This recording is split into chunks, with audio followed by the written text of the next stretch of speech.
Sorry, Malachi, we got cut off there. Pizza delivery guy came to my door. All right, so we left off. Someone fetch Mr. Swindle. Mr. Newton smiled grimly. I can think of nothing here that you could possibly have a place. I can think of nothing here that could possibly have a place at Blackhurst Manor. A small crowd of neighbors had gathered now. Mrs. Barker stood to one side, mouth agape, basket of wet laundry nursed across her middle. Little Hattie leaned her snotty cheek against Sarah's dress. If you would be so kind, Miss Eliza. Mr. Newton stood to the side of the door and swept his hand before the open space. With a final glance at the panting Mrs. Swindle and the two Miss Sturgeons, Eliza climbed up the small ladder that had folded down to meet the gutter and disappeared into the dark cavity of the carriage. It wasn't until the door was closed behind her that Eliza realized she wasn't alone. Sitting across from her, in the dark fabric folds of the other side, was a man she recognized. A man wearing pince-nez and a neat suit, her stomach clenched. She knew instantly that this was the bad man that Mother had warned them about, and she knew she had to escape. But as she turned desperately towards the closed door, the bad man hit the wall behind him, and the carriage lurched forward. Dun, dun, dun. That's the end of that chapter. So, that saddens me, because I really thought that was good news, that she was getting picked up. I had forgotten about the bad man. We don't know who this bad man is, but so now I'm sad. I was glad to see her get away from that terrible house she was living in, and they were going to send her to the workhouse, which would not be better at all. So, I don't know. That's sad. The next part is, it goes into part 2 now. And the next chapter will be chapter 21, The Road to Cornwall. So I will read chapter 21 to you. If you want to listen to it, you can. If you decide you don't want to listen to chapter 21, I will read it to you on Monday. But I figured you'd want to read another chapter because it's getting really good. Okay, chapter 21, The Road to Cornwall, 1900. As they hurtled along Battersea Church Road, Eliza studied the carriage door.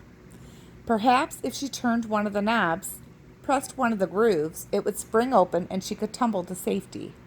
The quality of that safety was dubious. If she survived the fall, she'd then have to find a way to avoid the workhouse. But it was better, surely, than being spirited away by the man who terrified her mother. Okay, Malachi, so this chapter is continuing from the last chapter. So that's good. It didn't jump to another year and leave us hanging. Okay. Heart fluttering like a trapped sparrow within her ribcage, she reached out carefully, closed her fingers around the lever, and, I wouldn't do that if I were you. She looked up sharply. The man was watching her, eyes magnified behind the lenses of his pince-nez. You'll fall beneath the carriage and the wheels will slice you through. He smiled thinly, revealing a gold tooth. And how would I explain that to your uncle? 13 years of hunting only to deliver you in halves? He made a noise then, rapid sucking sounds that Eliza recognized as laughter, only to be the upturned corners of his mouth. As quickly as it started, the noise stopped, and the man's mouth rearranged itself along sour lines. He brushed his bushy mustache, which sat like the tails of two small squirrels above his lips. Mansell is my name. He leaned back and closed his eyes, folded together his pale, damp-looking hands on the polished top of a dark cane. I work for your uncle, and I sleep very lightly. The carriage wheels danced metallic down one cobblestone lane after another. Brick buildings fled by, gray as far as the eye could see, and Eliza sat stiffly, desperate not to wake the sleeping bad man. She tried to match her own breathing to the thuds of the galloping horses, willed her spinning thoughts to straighten, concentrated on the seat's cold leather beneath her. It was all she could do to stop her legs from shaking. She felt transported, like a character who'd been cut from the pages of one story, where rhythm and context were known and glued rather carelessly into another. When they reached the speckled outskirts of London and emerged finally from the forest of buildings, Eliza was able to see the angry sky. The horses were doing their best to outrun the dark gray clouds, but what chance had horses against God's own wrath?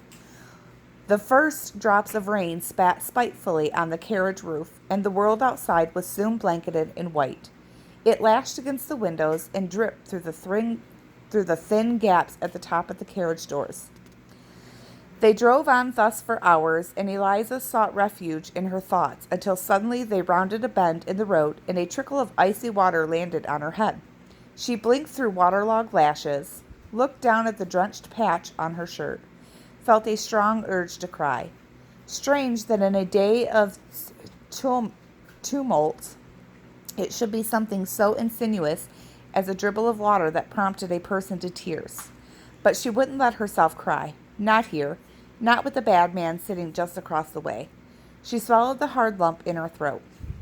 Without seeming to open his eyes, Mr. Mansell plucked a white handkerchief from his breast pocket and held it down towards Eliza, motioned for her to take it. She patted her face dry.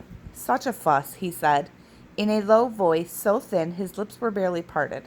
"Such a lot of fuss." Eliza thought at first that he referred to her. It seemed unfair, as she had made very little fuss, but she didn't dare say as much. "So many years devoted," he continued, "so little reward." His eyes opened, cool and appraising. Her skin tightened. To such lengths will a broken man go. Eliza wondered who the broken man was, waited for Mr. Mansell to make his meaning clear, but he did not speak again, merely took back his handkerchief and held it between two pallid fingers before discarding it on the seat beside him. The carriage jerked suddenly, and Eliza gripped the seat to steady herself. The horses had changed their gait, and the carriage was slowing. Finally, it stopped. Had they arrived? Eliza looked out the window, but she could see no house, only a vast sodden field, and beside it a small stone building with a rain-battered sign above the door. McCleary's Inn, Guildford. "I have other business," said Mr. Mansell, as he disembarked. "Newton, will you take further?" Rain almost obscured his next command, but as the door slammed shut, Eliza heard him shout, "Deliver the girl to Blackhurst." A sharp turn, and Eliza was thrown against the hard, cold door. Shocked from sleep, it took her some moments to remember where she was, why she was alone in a darkened carriage, being spirited towards an unknown destiny. Patchily, heavily, it all came back to her. The summons of her mysterious uncle, escape from the clutches of Mrs. Swindle's do-gooders, Mr. Mansell. She wiped condensation from the window and peered outside. Since she'd boarded the carriage, they'd spent through the day and night, stopping only occasionally to change the horses. And now it was almost dark again. Evidently, she had been sleeping for some time. Just how long, she couldn't tell. It was no longer raining, and a smattering of early stars was visible beyond the cloud. The carriage lights were no match for the thick dusk of the countryside, quivering as the coachman navigated against the bumpy road. In the dim, damp light, Eliza saw the shapes of large trees. Black branches scribbled along the horizon, and a set of tall iron gates. They entered a tunnel of huge brambles, and the wheels bumped along the ditches, tossing sprays of muddy water against the windows. All was dark within the tunnel, the tundras so dense that none of the dusk light was permitted entry. Eliza held her breath, waiting to be delivered, waiting for her first glimpse of what must surely lie ahead. Blackhurst. She could hear her heart, a sparrow no longer, but a raven with large, powerful wings beating within her chest. Suddenly, they emerged. A stone building, the biggest Eliza had ever seen, bigger even than the hotels in London where the toffs came and went. It was shrouded in dark mist, with tall trees and branches laced together behind it. Lamplight flickered yellow in some of the lower windows. Surely this could not be the house. Movement and her gaze was drawn to a window near the top. A distant face, bleached by candlelight, was watching. Eliza moved closer to the window to get a better look, but when she did, the face was gone. And then the carriage passed the building, metal wheels continuing to clack along the cobblestones. They went beneath a stone arch, and the carriage jerked to a halt. Eliza sat alert, waiting, watching, wondering whether she was supposed to climb out of the carriage, find her own way inside. Suddenly the door opened, and Mr. Newton, drenched despite his raincoat, held out his hand. "Come then, miss. We're late enough already. No time for dithering." Eliza took the proffered hand and scrambled down the carriage steps. They'd outrun the rain while she was sleeping, but the sky promised it would catch up with them. Dark gray clouds drooped towards the earth, heavy with intention, and the air beneath was thick with fog, a different fog from that in London. Colder, less greasy, it smelled like salt and leaves and water. There was a noise, too, which she couldn't place, like a train rushing repeatedly by. Whoosha, whoosha, whoosha. "You're late." The mistress expected the girl at 1:30. A man was standing in the doorway, dressed a little like a toff. He spoke like one, too, and yet Eliza knew that he wasn't. His riggedy gave him away, the vehemence of his superiority. No one born to quality ever needed to try so hard. "Couldn't be helped, Mr. Thomas," said Newton. "Wretched weather the whole way. Lucky we made it at all, what with the Tamar rising like this." Mr. Thomas was unmoved. He closed his pocket watch. "The mistress is greatly displeased. Little doubt she'll require an audience on the morrow." The coachman's voice turned lemon sour. "Yes, Mr. Thomas. Little doubt, sir." Mr. Thomas turned to take in Eliza, swallowed a barbed kernel of displeasure. "What is this?" "The girl, sir. Just like I was told to fetch." "That isn't any girl." "Yes, sir. She's the one." "But it's hair. It's clothes." "I only do what I'm instructed, Mr. Thomas. If you have any questions, I suggest you take them up with Mr. Mansell. He was with me when I fetched her." This news seemed to mollify Mr. Thomas somewhat. He forced a sigh through tight lips. "I suppose if Mr. Mansell was satisfied." The coachman nodded. "If that's all, I'll be getting the horses stabled." Eliza considered running after Mr. Newton and his horses, seeking refuge in the stables, hiding in a carriage, and finding her way, somehow, back to London. But when she looked after him, he'd already been enveloped by the fog, and she was stranded. "Come," said Mr. Thomas, and Eliza did as she was bade. Inside was cool and dank, though warmer and drier than outside. Eliza followed Mr. Thomas along a short hallway, trying to keep her feet from clipping on the gray flagstones. The air was thick with the smell of roasting meat, and Eliza felt her stomach flip over. When had she eaten last? A bowl of Mrs. Swindle's broth 2 days before? A piece of bread and cheese the coachman had given her many long hours ago? Her lips grew dry with sudden hunger. The smell was stronger as they walked through a huge, steamy kitchen. A cluster of maids and a fat cook stopped their conversation to observe. As soon as Eliza and Mr. Thomas had passed, they erupted in a rush of excited whispering. Eliza could have wept for having been so close to food. Her mouth watered at it as if she'd swallowed a handful of salt. At the end of the hall, a skinny woman with a face made stiff stepped in the doorway. This is the niece, Mr. Thomas?" Her direct gaze traveled... Sorry, Malachi, I'm stumbling. Okay, let me start that paragraph again. At the end of the hall, a skinny woman with a face made stiff stepped away from the doorway. "This is the niece, Mr. Thomas?" Her direct gaze traveled slowly down Eliza's person. "It is, Mrs. Hopkins." "There has been no mistake?" Regrettably not, Mrs. Hopkins." "I see." She drew in a slow breath. "She certainly has the look of London about her." This, Eliza could tell, was not to her advantage. "Indeed, Mrs. Hopkins," said Mr. Thomas. "I was of a mind to have her bathed before presenting her." Mrs. Hopkins' lips tightened, a sharp, decisive sigh. Though I agree with your sentiment, Mr. Thomas, I'm afraid there isn't time. She has already let us know of her displeasure at being kept waiting. She, Eliza wondered who she was. A certain agitation crept into Mrs. Hopkins' manner when the word was spoken. She brushed quickly at her already smooth skirts. The girl is to be taken to the drawing room. She will be along presently. Meanwhile, I'll draw a bath. See if we can't remove some of that horrid London filth before dinner. So there was to be dinner, and soon. Eliza was lightheaded with relief. A giggle from behind, and Eliza turned just in time to see a curly-haired maid disappear back towards the kitchen. Mary, said Mrs. Hopkins, stalking after the maid, you'll wake one morning and trip over your own ears if you don't learn to stop flapping them. At the very end of the hall, a set of narrow stairs ran up, then turned towards the wooden door at the top. Mr. Thomas went briskly, and Eliza followed, through the door and into a large room. The floors were covered with pale rectangular flagstones, and a magnificent staircase swept up from the center of the room. A chandelier was suspended from the high ceiling, its candles tossing tissues of soft light onto all below. Mr. Thomas crossed the entrance foyer and moved towards a door, thick with glistening red paint.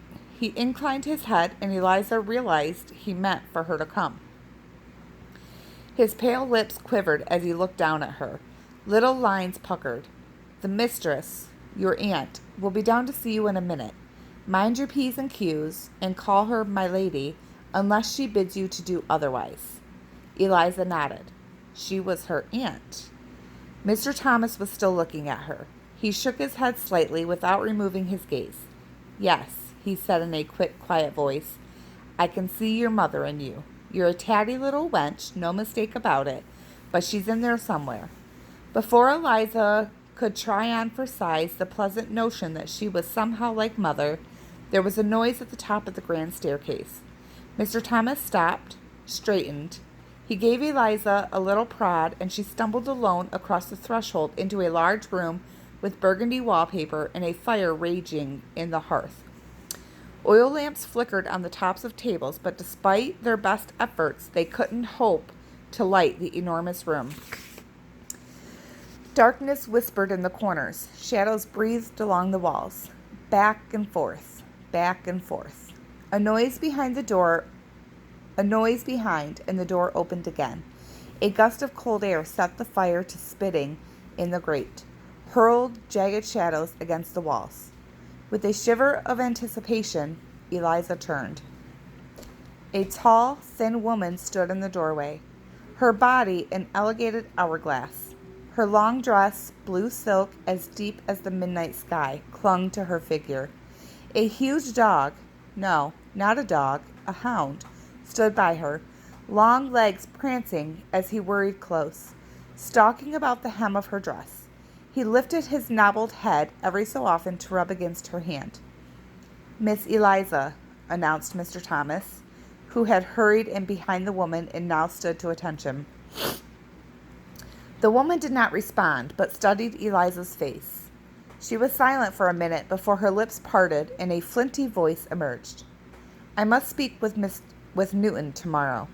She comes later than expected. She spoke so slowly, so surely, that Eliza could feel the sharp corners of her words. Yes, my lady, said Thomas, cheeks flaming. Shall I bring the tea, my lady? Mrs. Hopkins has— Not now, Thomas. Without turning, she gave a vague flutter of her pale, fine hand. You should know better than that. It's far too late for tea. Yes, my lady. If word should travel that tea had been taken at Blackhurst Manor after dark— A tight, crystal-breaking laugh. No, we'll wait for dinner now. In the dining room, my lady? Where else? Set for two, my lady? I will dine alone. And Miss Eliza, ma'am? The aunt inhaled sharply. A light supper. Eliza's stomach groaned. Please God that her meal would contain some warm meat. Very good, my lady, said Mr. Thomas, bowing as he left the room. The door sealed gloomily behind him. The aunt drew a long, slow breath and blinked at Eliza. Come closer, then, child. Let me look at you. Eliza obeyed, walked towards her aunt, and stood, trying to silence breaths that had grown unaccountably quick. Close up, the aunt was beautiful. It was the type of beauty exemplified in each feature but diminished somehow by the whole. Her face was like that in a painting, skin as white as snow, lips as red as blood, eyes of palest blue. Looking into her eyes was like staring at a mirror with the light shone upon it. Her hair was smooth and shiny, swept back from her face and gathered richly at the crown of her head. The aunt's gaze picked over Eliza's face, and her eyelids seemed to flicker slightly. Cold fingers lifted Eliza's chin, all the better to observe her. Eliza, unsure where to look, blinked at those impassible eyes. The giant dog stood by his mistress, breathing warm, damp air into Eliza's arms. Yes, the aunt said, the S sound lingering on her lips and a nerve twitching at the side of her mouth. It was as if she answered a question that had not been asked. You are her daughter, reduced in all ways, but hers nonetheless. She shivered slightly as a scud of rain hit the windows. The foul weather had finally found them. We must only hope your nature is not the same, that with timely intervention we can arrest any similar tendencies. Eliza wondered what these tendencies might be. My mother, no, the aunt raised her hand. No. She steeped her fingers before her mouth, strangled her lips into a thin smile. Your mother brought shame upon her family's name, offended against all who live in this home. We do not speak of her here, ever. This is the first and most important condition of your accommodation at Blackhurst Manor. Do you understand? Eliza bit her lip. Do you understand? An unexpected tremor had entered the aunt's voice. Eliza nodded slightly, more from surprise than agreement. Your uncle is a gentleman. He understands his responsibilities. The aunt's eyes flickered in the direction of a portrait by the door. A man of middle years with ginger hair and a fox-like expression. But for his red hair, he was nothing like Eliza's mother. You must remember always how fortunate you are. Work hard that you might some day deserve your uncle's generosity. Yes, my lady, said Eliza, remembering what Mr. Thomas had said. The aunt turned and pulled a small lever on the wall. Eliza swallowed, dared to speak. Excuse me, my lady, she said softly. Am I to meet my uncle? The aunt's left eyebrow arched. Thin pleats appeared briefly on her forehead before smoothing once more to give the appearance of the alabaster. My husband has been in Scotland taking photographs of Brechin Cathedral and is not due back until tomorrow. She came close, and Eliza was aware of tension emanating from her body. Although he has offered you accommodation, your uncle is a busy man, an important man, a man not given to the interruptions of children. She pressed her lips so tightly that their color was briefly bleached. You must stay out of his way, always. It is kindness enough that he has brought you here. Do not be seeking more. Do you understand? The lips quivered. Do you understand? Eliza nodded quickly. Then, blessedly, the door was open and Mr. Thomas was there again. You rang, my lady? The aunt's eyes were still focused on Eliza. This child needs cleaning. Yes, my lady. Mr. Hopkins has already fetched the water. The aunt shivered. Have her put some carbolic in it. Something strong, sufficient to remove that London's grime. She spoke under her breath. Would that it removed all else, with which I fear she's been tainted. Still raw from the scrubbing she'd received, Eliza followed the flickering of Mrs. Hopkins' lantern up a flight of cold wooden stairs and into another hallway. Long dead men leered at them from the heavy gilt frames, and Eliza thought how ghastly it must be to have one's portrait painted, to sit still for so long, all so that a layer of oneself could be left forever on a canvas, hung lonely in a darkened corridor. She slowed. The final painting's subject she recognized. It was different from that in the room from downstairs. In this one, he was younger, his face was fuller, and there was little hint of the fox that would later gnaw its way to the surface. In this portrait, in the young man's face, Eliza saw her mother. Hang on, I gotta plug in my phone. Because it's dying. Okay, there we go. All right, let's see. Okay. There's your uncle, said Mrs. Hopkins without turning. You'll meet him in the flesh soon enough.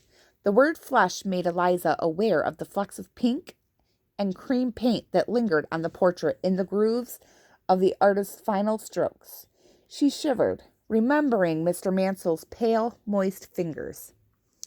Mrs. Hopkins stopped before a door at the dim end of the hallway, and Eliza hurried after, still clutching Sammy's clothing to her chest. The housekeeper withdrew a large key from a fold in her dress and inserted it into the lock, pushed open the door, and started through, lantern held aloft. The room was dark. The lantern cast only the dimmest light across its threshold.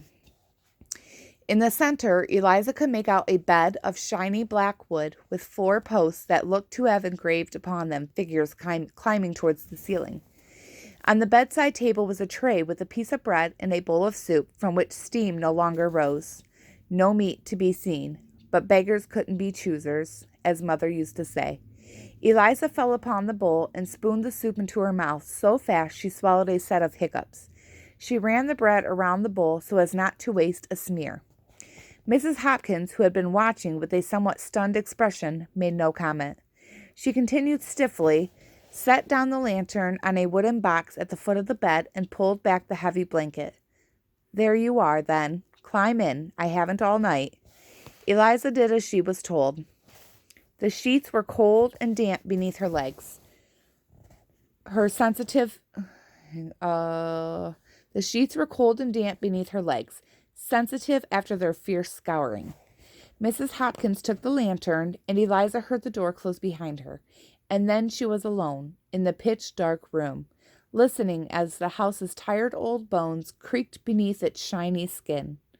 The darkness of this bedroom had a sound, Eliza thought, a low, distant rumbling, ever present, always threatening, never coming close enough to be revealed as something harmless.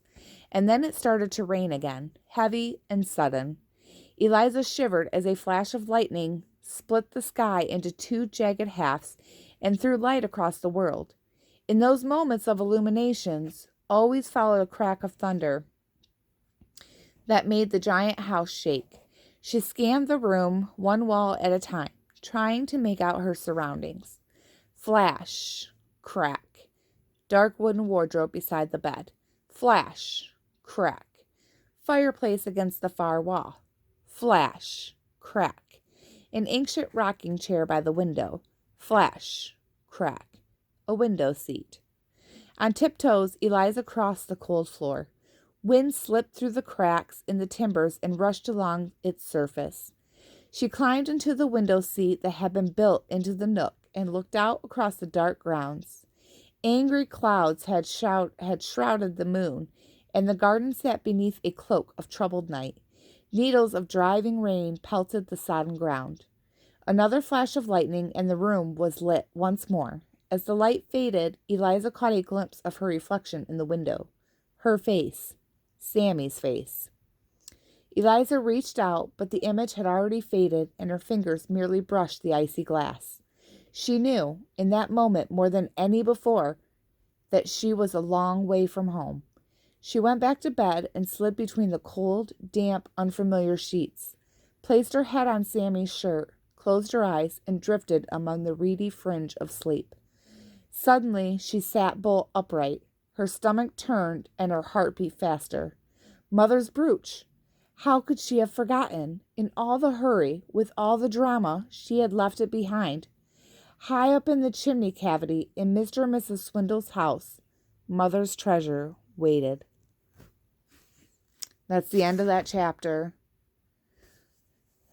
So that's sad. That brooch, if you remember, I don't know if you know what a brooch is. It's something that women wear pinned on their shirts. But remember, this one was worth lots of money. And her mother told her to use it like it was passed through the family, but it had been her mother's. And her mother had gave it to her.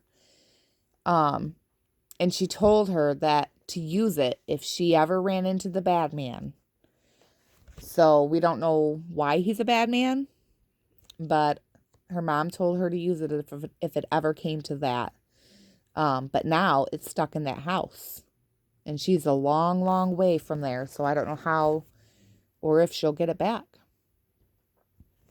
So I hope you enjoyed that. On Monday, we will read chapter 22. And it's going to be Cornwall 2005. So have a great weekend, and I will see you on Monday. Adios.